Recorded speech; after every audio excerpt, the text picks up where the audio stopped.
Je suis avec Géraldine Bonin, directrice du développement de Soprema France. Bonjour Géraldine. Bonjour, enchantée. Alors, Soprema, en quelques mots, une entreprise familiale alsacienne fondée en 1908.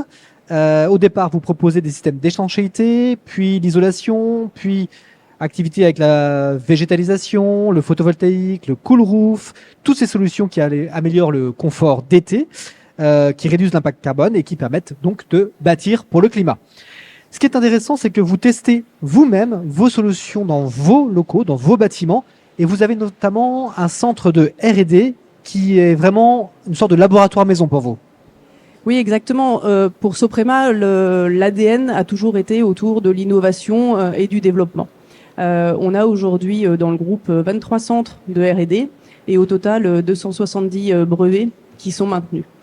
Aujourd'hui, les principaux enjeux, enfin ce sur quoi Soprema travaille depuis un petit bout de temps, sont vraiment autour de la décarbonation et de trouver des nouveaux systèmes pour bâtir plus durablement.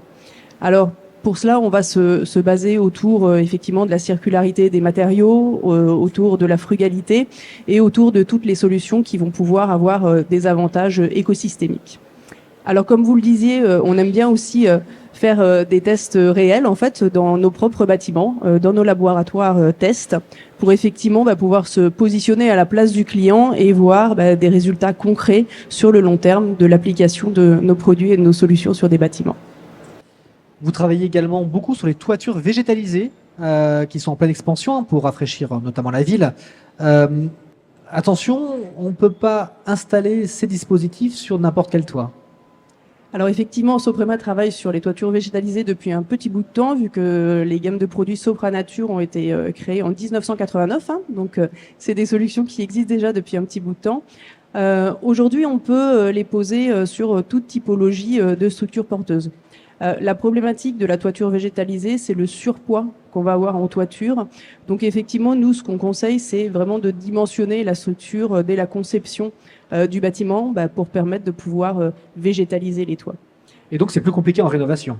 C'est plus compliqué en rénovation. Alors, on travaille sur des systèmes de substrats plus légers, mais effectivement, voilà, ça implique toujours une surcharge, mais encore une fois, une surcharge bénéfique, parce qu'aujourd'hui, la végétalisation va combattre les îlots de chaleur urbains, comme vous l'avez précisé, va aussi rapporter un support supplémentaire à l'étanchéité et va pouvoir aussi rafraîchir les bâtiments.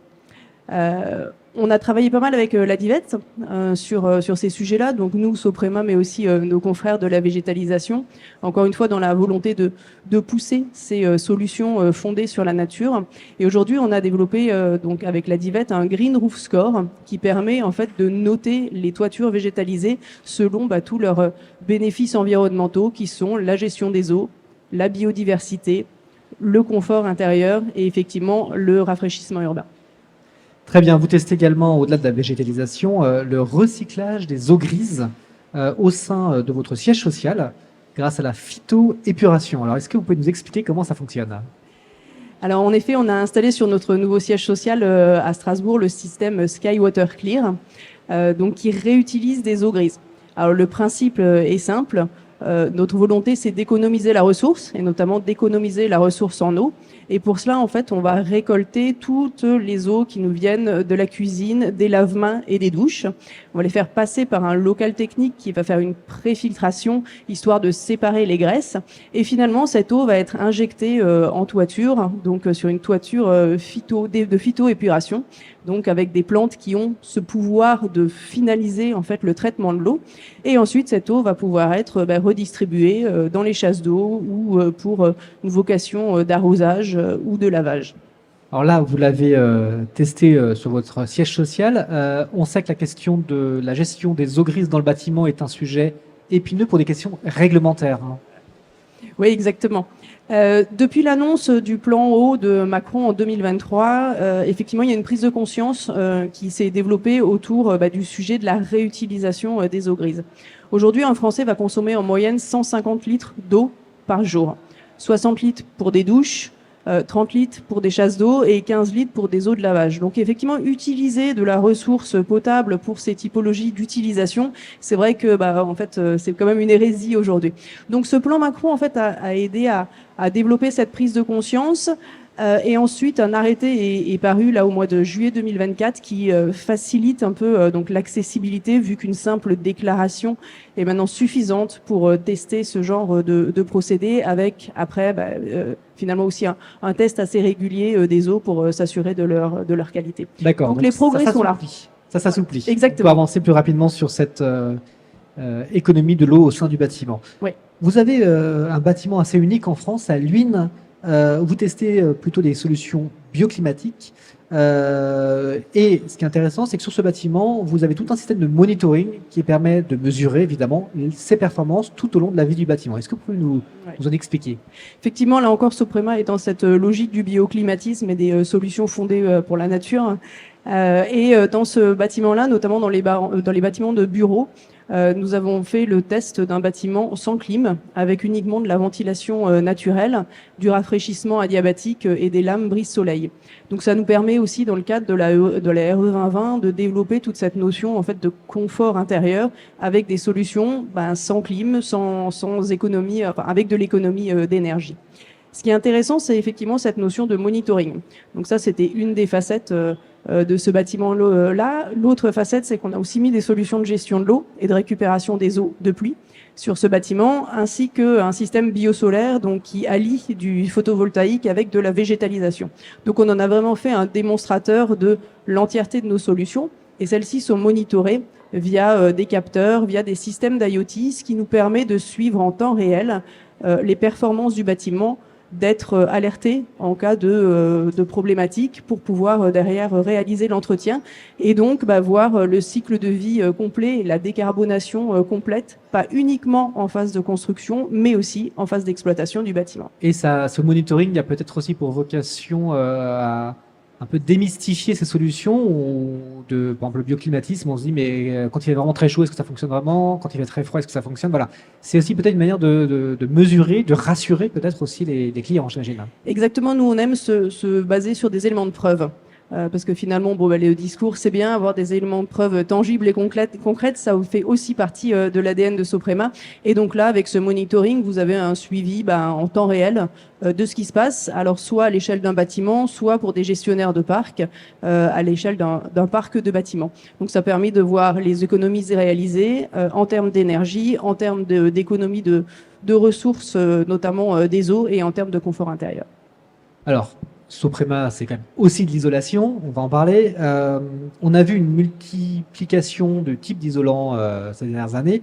Selon vous, certains types d'isolants sont-ils condamnés finalement à disparaître car ils sont trop carbonés? Alors aujourd'hui, effectivement, il existe toute une multiplicité d'isolants. Si on prend les isolants biosourcés, selon nos sources via la ICB, aujourd'hui, ils représentent entre 10 et 12% de part de marché. Mais ils sont en croissance constante et vont continuer à croître, en fait, pour plusieurs raisons. C'est effectivement les isolants les plus décarbonés du marché. Aujourd'hui, sur la fibre de bois et sur d'autres ouates de cellulose, par exemple, ce sont deux produits qui ont une FDES négative. Donc, ce sont vraiment des puits carbone qui vont capter le carbone. Et en plus, ces isolants biosourcés ont un autre avantage qui est l'avantage du déphasage thermique. Donc là encore, on va parler de confort intérieur. C'est-à-dire qu'un isolant biosourcé va avoir 9 heures de déphasage thermique, alors qu'un isolant plus traditionnel va rester autour des 5 heures. Donc, au pic les plus chauds de la journée, cet isolant va être capable de ralentir, en fait, l'entrée de la chaleur, encore une fois, pour le bénéfice des utilisateurs. Donc, ces solutions vont continuer à croître. Maintenant, nous, ce qu'on aime bien aussi, c'est mixer ces solutions à d'autres isolants plus traditionnels, du polyuréthane, par exemple, qui a le meilleur lambda du marché, donc en termes d'isolation thermique, va permettre aussi de gagner de l'espace, de gagner en confort d'énergie, mixé à du biosourcé auquel vous ajoutez la réduction de l'empreinte carbone et le déphasage, et là vous pouvez avoir un combo gagnant. Voilà, c'est un peu le bon isolant, bon endroit, selon la configuration, selon le bâtiment, selon le climat, peut-être aussi la région. Exactement. Et c'est ce que vous dites, toujours s'adapter en fait à son ouvrage, parce que effectivement chaque ouvrage va être différent. On va parler cool roof pour terminer. Le cool roof fonctionne-t-il pour les toits en zinc? Alors le cool roof. Alors déjà le cool roof, en fait, peut-être expliquer un petit peu. Donc tout ce qui est toiture claire, plutôt de couleur blanche, avec un SRI élevé. Donc un SRI, c'est un indicateur qui va donner la réflectivité et l'émissivité de la toiture. Donc aujourd'hui, on a beaucoup parlé du cool roof, notamment pour ses avantages aussi sur la réduction des îlots de chaleur urbains et sur la durabilité d'un complexe d'étanchéité, parce que ces toitures claires, en réfléchissant plus le soleil, en fait, vont éviter de chauffer et vont éviter la surchauffe de nos villes. Donc là-dessus, je pense que tout le monde est plutôt clair et tente à s'accorder.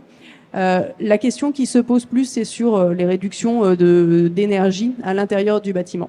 Parce que là aussi, on a un peu tout entendu, donc c'est peut-être là qu'il va falloir démêler le vrai du faux. Et je voulais juste revenir peut-être sur une étude qui a été réalisée avec la CSFE, donc notre chambre syndicale, et le bureau d'études Pouget, études thermiques, qui disait que en fait, le cool roof a un impact sur les bâtiments qui sont positionnés dans le sud, donc où les fortes températures sont plus importantes, et a aussi un intérêt sur les bâtiments où le besoin en climatisation en fait est supérieur au besoin en chauffage. Donc attention quand vous posez du cool roof, encore une fois, l'impact pour l'environnement et les îlots de chaleur urbains sera toujours là. Attention à la notion d'énergie, et puis faites-vous confirmer ça par un bureau d'études thermiques. Voilà, il faut l'utiliser à bon usage. Exactement. Merci beaucoup Géraldine Bonin, directrice du développement de Soprema France. On passe à la table ronde suivante, on va parler avec l'ADEME. Merci beaucoup. Merci.